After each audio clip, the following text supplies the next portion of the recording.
अस्सलाम वालेकुम दोस्तों, उम्मीद तव्हां सब ठीक ऐं खैरियत सां हूंदा। दोस्तों अॼु असां तव्हांखे शमन अली मीराल साहब जो यादगार एल्बम ॿुधाईंदासीं जेको जग मशहूर ऐं तमामु घणो मक़बूल वियो हो। दोस्तों हिन एल्बम तमामु घणी मक़बूलियत माणी हुई। दोस्तों हीअ एल्बम ॿुधूं था। दोस्तों हिन एल्बम जो चौथों नंबर कलाम आहे, जंहिं कलाम जा बोल आहिनि ॻोल्हे ॾियो ॻोल्हे ॾियो। दोस्तों हिन कलाम जो शाइर आहे बख़्शल मीराली। दोस्तों मां उम्मीद थो कयां त हिन एल्बम जा कलाम तव्हांखे तमामु घणा पसंदि आया हूंदा। अगरि हीअ एल्बम तव्हांखे पसंदि अचे त असांजे चैनल खे सब्सक्राइब कजो, वीडियो खे लाइक कजो, कमेंट में पंहिंजी राय ज़रूरु ॾिजो ऐं दोस्तनि खे शेयर करणु न विसारींदा। दोस्तों हीअ कलाम ॿुधूं था।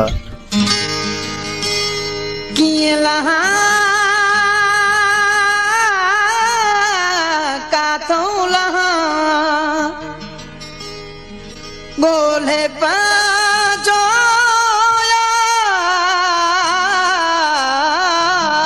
पेशकेश सिंधी म्यूजिक स्टेशन। मददगार मोहब मीराली सामले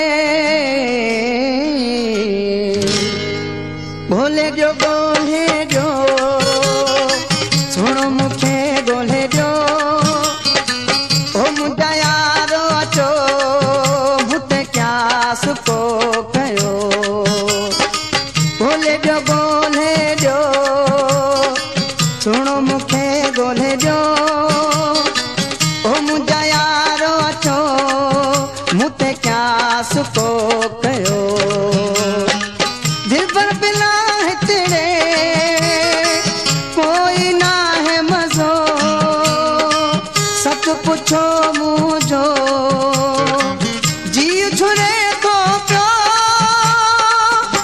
प्यो गोले जो सुनो मुखे गोले जो ओ मुझा यारो अचो मुते क्या सुको कयो।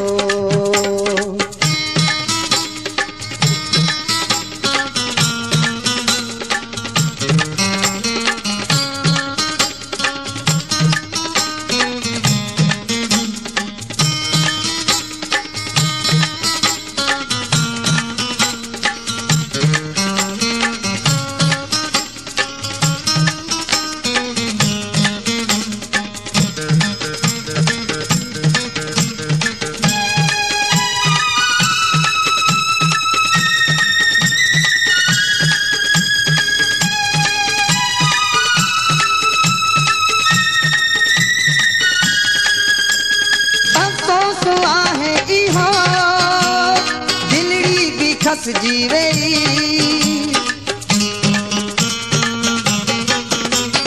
अफ़सोस आहे इहो दिलड़ी भी खस जीवेई किस्मत का अड़ी टूटी हर चीज लुट जीवई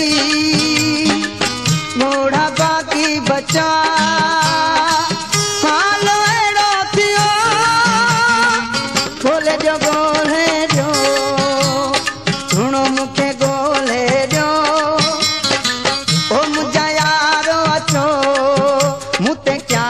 सुको कयो।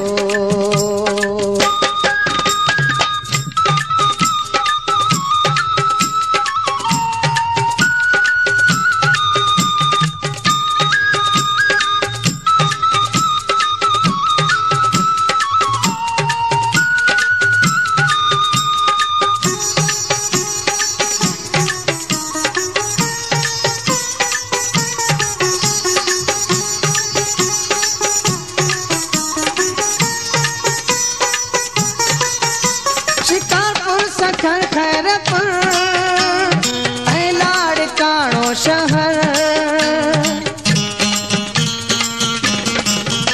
शिकारपुर सखर खैरपुर ऐं लाड़काणो शहर सांगड़ कराची ॾिसो झर खां केटी बंदर सिंध सारी घुमो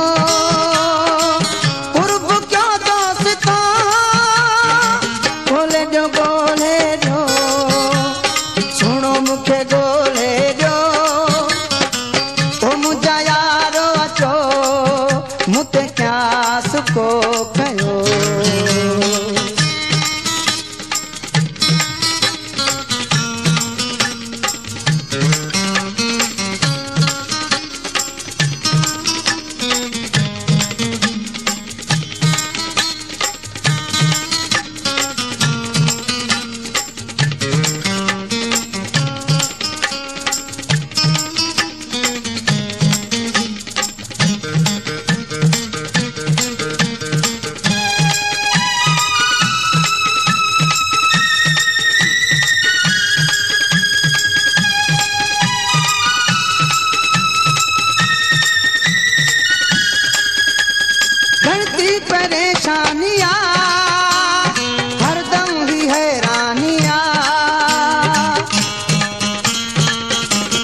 छो मुझो जी छुरे थो पियो